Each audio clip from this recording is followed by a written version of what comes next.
I'm Abigail, 31 years old, and just a few weeks ago, I became a millionaire overnight. I didn't plan it. I didn't chase it. I was pumping gas on a Tuesday after work, debating whether I had enough left in my account to make it to payday. I bought the lottery ticket on a whim. No strategy. No ritual. Just an impulse. A few dollars for a tiny flicker of hope. When the numbers matched, all 6 of them, I couldn't breathe. I stared at the screen. Then the ticket. Then back again. Over and over. Afraid I was hallucinating, but it was real. The jackpot was $2.5 million. I had won. For a moment, the silence was everything. Like the world stood still just long enough for me to remember how much I'd struggled to survive in it. My mind flashed through rent checks, student loans, grocery bills paid in coins, and now, everything was about to change.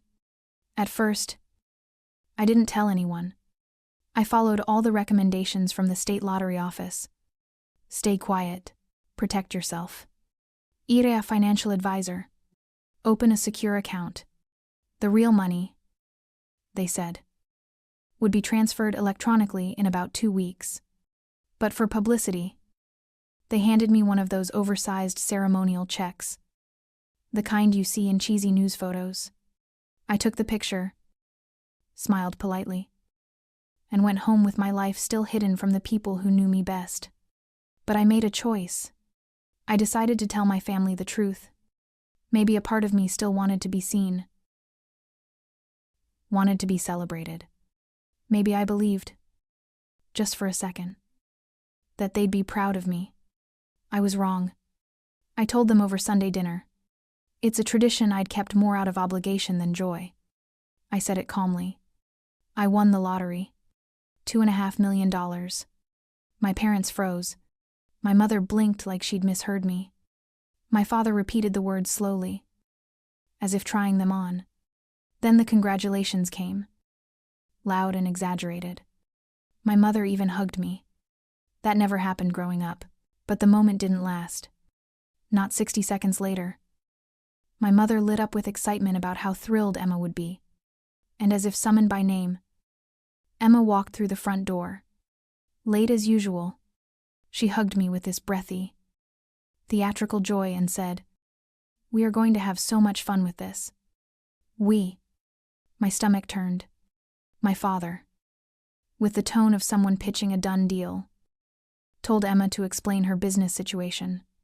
I knew already. Her latest venture was flopping, credit card debt, loan defaults, unpaid inventory. But now the spotlight was on me. It only got worse from there. My parents didn't ask how I felt. I didn't ask about my plans. They just leaned in with soft voices and hard expectations. Family helps family. You can easily afford to clear your sister's debt. It's not even that much. I said I hadn't made any decisions yet. That I was still processing. Still planning. That's when the warmth in their voices began to disappear. The next morning, my phone rang before sunrise. My mother, then my father, then Emma. Their messages were polite at first, then urgent, then angry, and it didn't stop there. Because when I didn't give in, when I didn't bend the way they expected me to, they decided to force my hand. They let themselves into my apartment with a key I had forgotten I gave them years ago.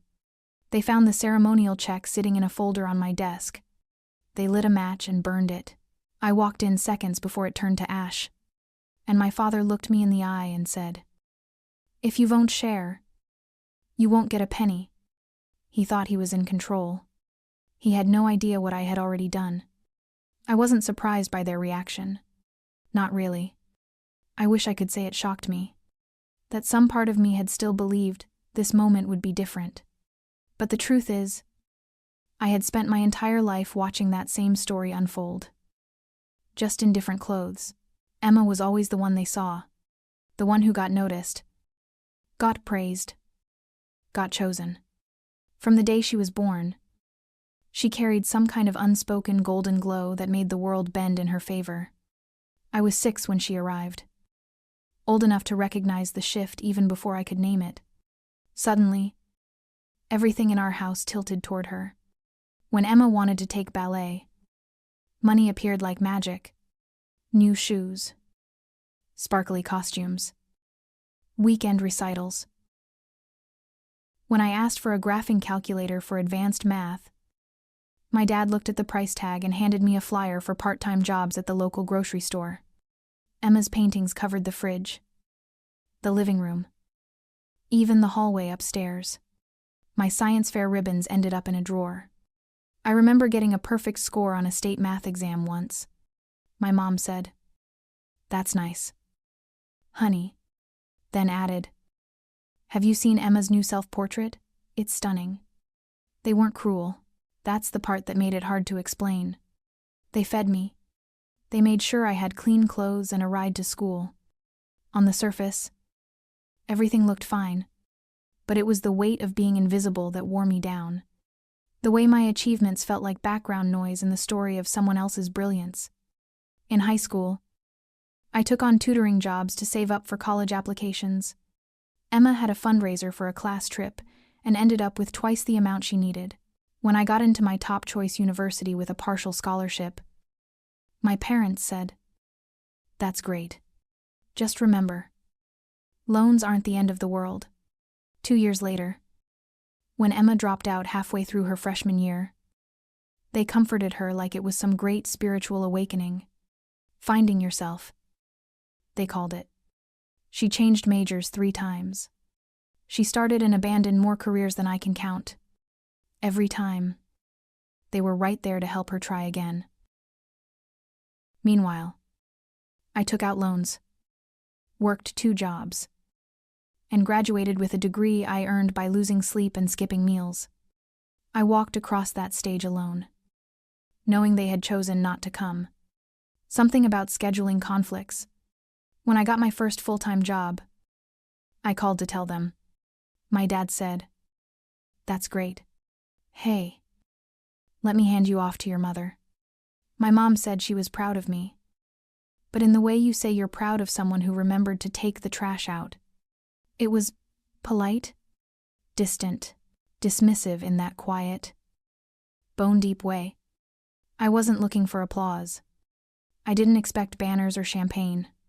I just wanted to matter. To be seen not as the responsible one, the backup plan, the solid but unremarkable older sister, but as someone with dreams, someone who tried, and failed, and tried again, and made something of herself without asking anyone for a damn thing. So yes, when I held that lottery ticket in my hand, when I saw the numbers line up, when I realized what it meant, I cried. Not because of the money, not because I was suddenly rich, but because, for once, I had something that no one could explain away or hand to Emma instead. For once, the light was on me, and I didn't want to give it back. It happened on a Tuesday. One of those gray, forgettable days wedged between too much work and not enough rest. I had left the office later than usual, drained from back-to-back meetings that somehow made no progress. My gas tank was hovering just above empty, and so was I. I pulled into the station on Main and popped the nozzle into my car, counting in my head how much I could afford to put in before my next paycheck. $20. Maybe 25 if I skipped groceries tomorrow. As I walked into the station to pay, I noticed the lottery display behind the counter. The jackpot had climbed into the millions. The cashier gave me a tired smile and said, "Everybody's playing this week," on a whim. I added one quick pick to my purchase. It wasn't a decision so much as a shrug. I wasn't someone who played often, maybe a few times a year. Always when the numbers got so ridiculous they felt like a dare. Lightning has to strike somewhere. "Right," I said with a small laugh. He handed me the ticket, and I folded it into my wallet without even looking. That night, I heated up leftover noodles and curled up on the couch, scrolling aimlessly through social media while reruns hummed in the background. The lottery drawing came on. And for a moment, I debated even bothering. I almost didn't check. But something nudged me. Just curiosity. Maybe. I pulled out the ticket, expecting the usual nothing. Maybe one matching number if I was lucky. I read the first number out loud, then looked up at the screen.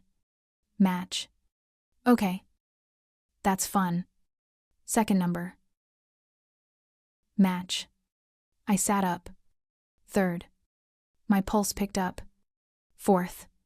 I put my noodles down. Fifth. I stopped breathing. Sixth. Silence. I checked the numbers again. And again. Then I pulled out my phone and looked them up on the official website. Holding the screen and the ticket side by side. They matched. All 6 of them. Perfectly. Undeniably. The winning jackpot was $2.5 million. I sat there for a long time. My thoughts scattered, floating between disbelief and something that felt almost like grief. Not sadness, but the heavy, aching kind of release that comes when you realize your whole life might be about to change. And not just financially. Eventually, I took a picture of the ticket and sealed it in a plastic bag. I slipped it into a worn copy of Pride and Prejudice on my bookshelf. Right between chapters I had memorized and passages that had once made me feel less alone. It was the safest place I could think of. I didn't want to tempt fate by leaving it anywhere too obvious. Then I called Rachel. She was the one person I trusted enough to tell. When she arrived 20 minutes later, I couldn't get the words out. I just handed her the ticket. She stared, looked up at me, and whispered, "Is this real?" I nodded, barely able to speak. She double-checked the numbers and said it again. Louder this time. "Abigail, this is real." That night, we stayed up talking, pacing, laughing in bursts that bordered on hysteria. We listed all the things I could do: pay off loans, buy a house, travel, finally breathe. But through it all, there was a strange kind of stillness inside me. It wasn't joy. Not yet. It was something quieter, a quiet, burning sense that maybe, finally, this was the beginning of something I didn't have to share. Something that was mine. Not stolen. Not handed over. Earned. In a way no one could argue with. I waited a few days before saying anything. The lottery officials had been clear. Get everything in order before you tell people. So I followed their advice. I met with a financial advisor. Opened a new account. Stored the ticket safely. And let the reality of what had happened start to settle in. But part of me, the part that still wanted approval even after a lifetime of living without it, I thought maybe this could be a turning point with my family. Maybe this time, they'd see me not as the reliable one, or the afterthought, but as someone worth being proud of. So I told them over dinner. We were at my parents' house for one of our usual Sunday meals. The kind that always felt a little too long and a little too quiet. I helped set the table. Carried dishes from the kitchen. Made small talk about work and weather. My mother watched me closely. Like she could tell something was different. Just before we sat down to eat, I took a breath and said it. I won the lottery. The room went still. For a second, no one spoke. Then my father chuckled like he thought I was joking. The state lottery, I said, holding his gaze. All 6 numbers. $2.5 million. My mother blinked, then covered her mouth and gasped. My father sat back in his chair. You're serious? I nodded. Suddenly, their reactions came in a rush. My mother stood up to hug me, something she hadn't done in years. My father slapped the table in disbelief.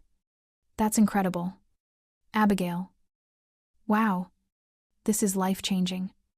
And for about 40 seconds, it felt like celebration, like recognition, like maybe, just maybe, Things were shifting. Then my mother said, "Emma's going to be so excited." Before I could respond, the front door opened. Emma, perfectly timed as always, walked in carrying her usual energy. Loud. Breze.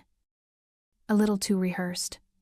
She gave me a wide smile and said, "What did I miss?" Our mother practically ran over to her. Unable to contain the news, Abigail won the lottery. 2.5 million. Emma's eyes widened. She rushed to hug me, more enthusiastically than I'd ever seen her. "That's amazing. We're going to have so much fun with this." We. That single word landed like a stone in my chest. Before I could say anything, my father jumped in. "Actually, Emma, why don't you tell Abigail about what's been going on?" Emma hesitated, then gave a little laugh. "Oh, it's not a big deal. Just a few bumps with the business." My father cut in. "Her online boutique is struggling. She's 30,000 in credit card debt, plus an inventory loan. It's been hard. And now, thanks to this, you can give her a proper launch." Emma gave me a sweet, practiced smile. "But hey, this is about you. I'm just saying, if you were planning to help family, I wouldn't say no." I stared at my plate. Not a single question about how I felt. No curiosity about what I planned to do with this sudden turn in my life. No mention of the years I spent digging myself out of debt while they wrote checks for Emma's dreams. They didn't see me. Not as a person. Not as a daughter. They saw a windfall. They saw a solution to Emma's problems. And I realized in that moment, I wasn't the lucky one in their eyes. I was the responsible one who could finally pay everyone else's tab. I wasn't the center of this story. I was just the bank. The morning after that dinner, my phone started buzzing before the sun came up. It was my mother. Then again 20 minutes later. Then my father. By the time I'd finished brushing my teeth, there were 5 missed calls and 2 texts from Emma. One of them included an attachment labeled "Updated Business Budget." I didn't open it. Instead, I silenced my phone, put on a clean blouse, and went to work like it was any other day. I hadn't told anyone at the office, not my supervisor, not the HR department, not even the coworker who always brought me an extra coffee on Mondays. I'd worked hard for the life I had, modest as it was, and I didn't want the news turning into whispers behind closed doors. The money hadn't hit my account yet anyway, and until it did, I needed normalcy, space to think, quiet.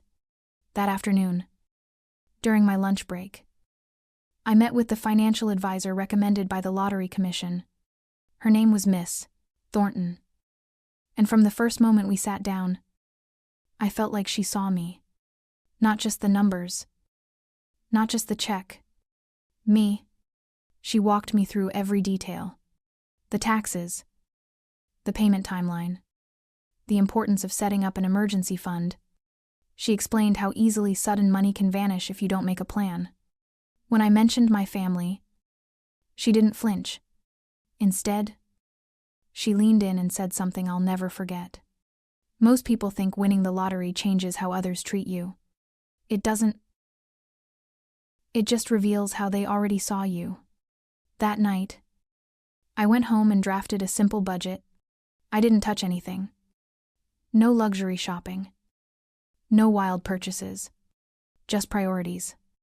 Pay off student loans. Secure housing.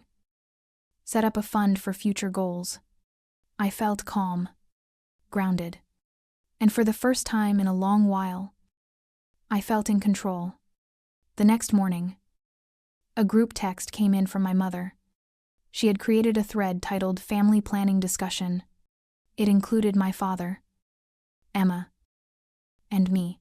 The message was polite on the surface, but its meaning was clear.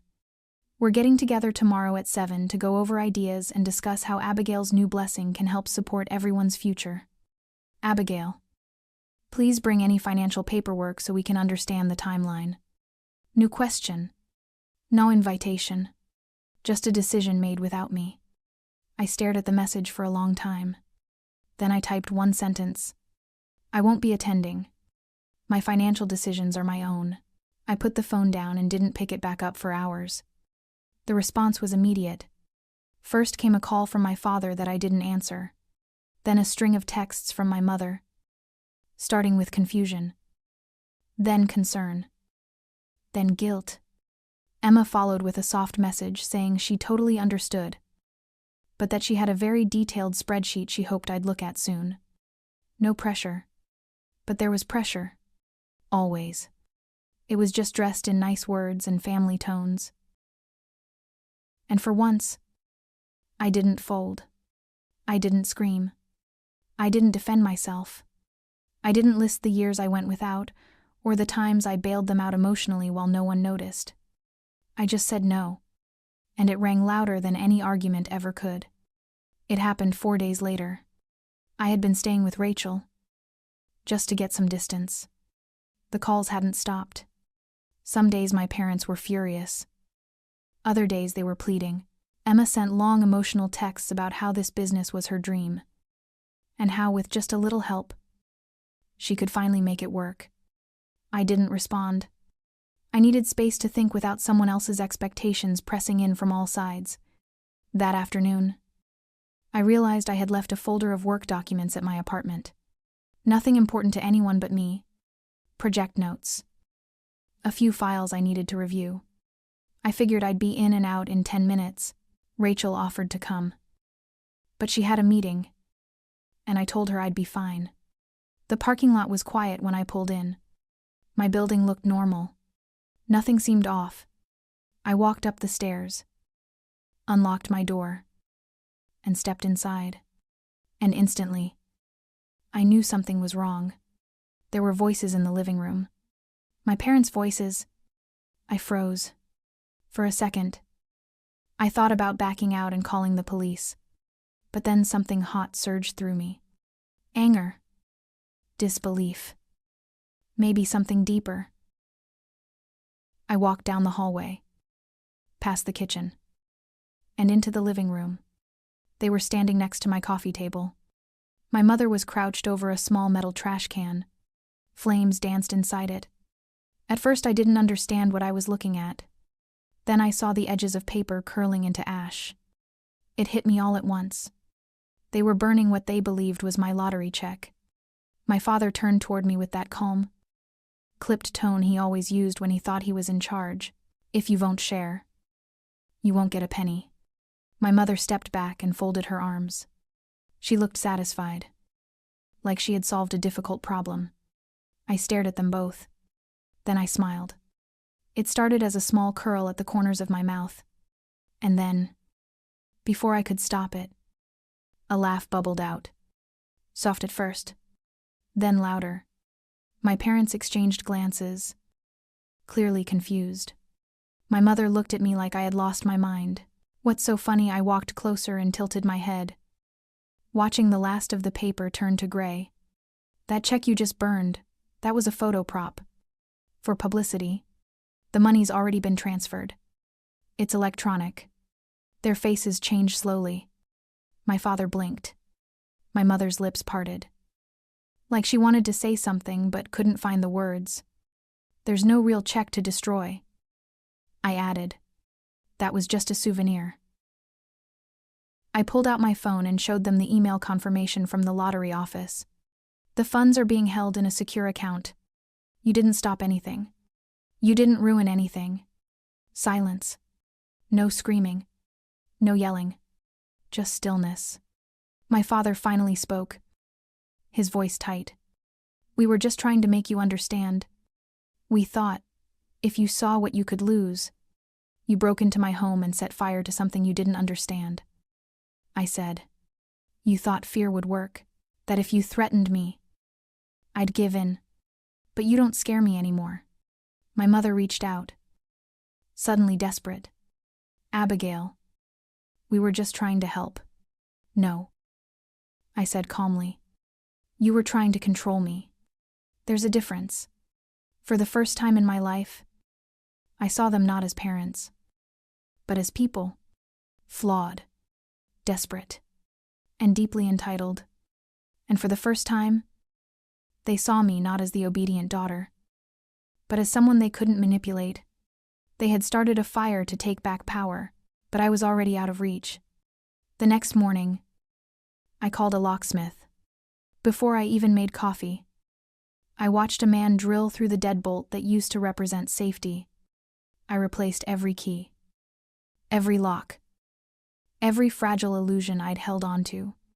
I packed my things in silence, sorting through drawers filled with years of compromise, and by the end of the week, I was gone. I didn't announce it. I didn't leave a forwarding address. I found a quiet apartment across town in a secure building with a doorman and no shared walls. It wasn't luxurious. It wasn't flashy. But it was mine. Clean. Calm. Safe. A place where no one could barge in and light a match to what I'd built. I kept to myself those first few days. I took a long bath. I read a book all the way through. I ordered takeout and let it get cold while I sat on the floor, realizing how quiet my mind had become. It wasn't peace exactly. Not yet. But it was a beginning. When the money finally cleared, I didn't celebrate with champagne. I sat at my desk and paid off every student loan I had ever taken out. Watching the balance hit zero brought a wave of emotion I hadn't expected. I cried. Not because I was sad, but because I could finally exhale. After that, I met with Miss Thornton again. We created a plan. Nothing reckless. Nothing extravagant. I set up an emergency fund. I created investment accounts, and then I did something I had been dreaming about quietly for years. I started a foundation. It was small, intentional, and focused on financial literacy for young adults, especially those like me, who'd grown up learning how to survive but never how to build. I partnered with local community colleges, offered workshops on budgeting, credit, student loans. I gave anonymously to causes that mattered to me. And for the first time, I felt like my money was doing more than protecting me. It was reaching someone else's silence. My phone didn't stop ringing for a while. My parents tried every angle. My mother sent long texts about how heartbroken she was. My father left voicemails laced with disappointment. Emma sent a voice message full of soft guilt, reminding me we were sisters. I ignored them. And when I finally responded, weeks later, I didn't apologize. I said, "I'm not disappearing. I'm finally showing up for myself." That was the truth. I wasn't running.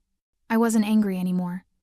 I was just done pretending that being the bigger person meant letting people shrink me. I wasn't interested in being dutiful if it meant erasing my needs. I wasn't available for manipulation dressed up as love. I wasn't at war with my family, but I was choosing not to surrender to them anymore. I bought a small house with a garden out back and soft light in the mornings. I filled it with books and quiet and people who made me feel safe. I kept working, kept building, kept showing up for the version of me I used to dream about. The one who got to say no, the one who got to rest. People think revenge is loud, explosive, dramatic.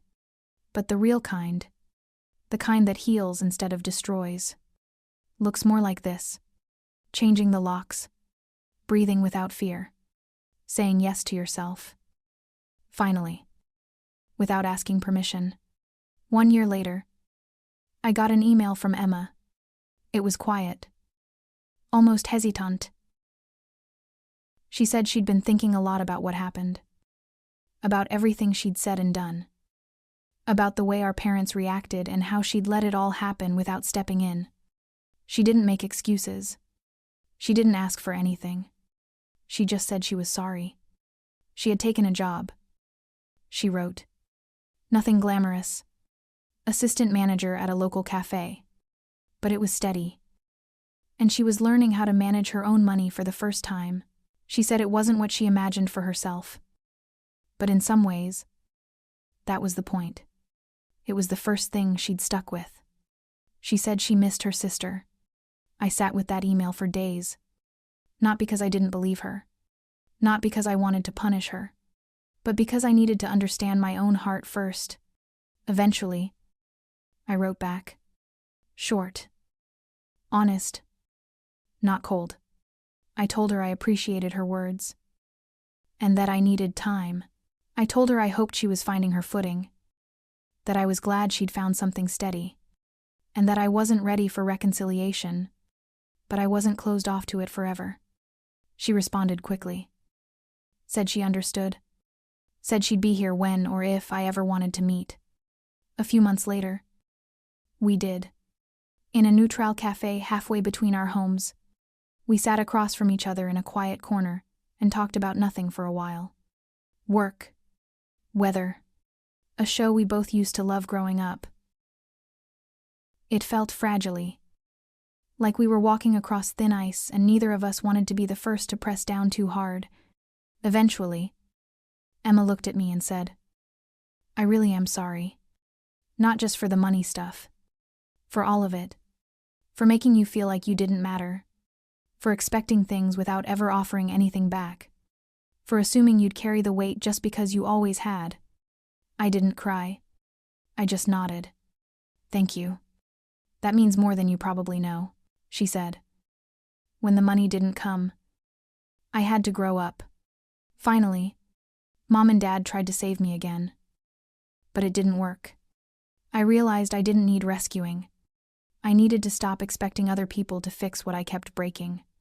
We didn't fix everything in that one meeting. There was too much behind us. Too many years shaped by roles we didn't choose but learned to play anyway.